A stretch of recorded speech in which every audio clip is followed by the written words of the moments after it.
इस्लामाबाद और पंजाब पुलिस का पीटीआई के एहतजाज से आहिनी हाथों से निपटने का प्लान तैयार कर लिया। शरपसंदी में मुलव्विस तलबा के दाखिले और इसनाद मनसूख करने पर गौर भी जारी है। शरपसंद अनासिर के शनाख्ती कार्ड, पासपोर्ट और मोबाइल सिम ब्लॉक करने की भी तजवीज़ दी गई। इस्लामाबाद पुलिस का आंसू गैस के 40,000 शेल खरीदने का फैसला।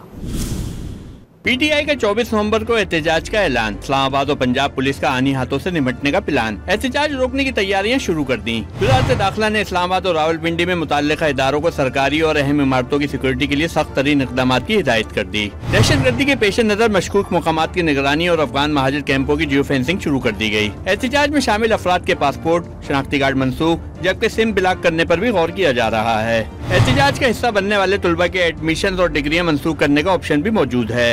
इस्लामाबाद पुलिस ने मुजाहिरीन से निपटने के लिए 40,000 आंसू gas shell, 2,000 tear gas shell, 2,500 बंदूकों के साथ 50,000 रबड़ की गोलियां भी मंगवाई गई हैं। 5,000 एंटी राइफल किट भी मंगवाई गई हैं। सिंध और पंजाब से रेंजर्स और एससी के 22,000 एहलकार तैनात किए जाएंगे। इस हवाले से वफाकी दारुल हुकूमत में पहले ही 2 माह के लिए दफा 144 नाफिज की जा चुकी है। सामान की खरीदारी और नफरी को बुलाने की सिफारिशात पर मबनी खत वज़ारत दाखिला को भिजवा दिया गया। ज़राए का दावा है कि पीटीआई ने 24 नवंबर को एहतजाज की कॉल दे रखी है, मगर तहरीक इंसाफ ने ताहाल किसी एहतजाज के हवाले से एनओसी नहीं मांगा।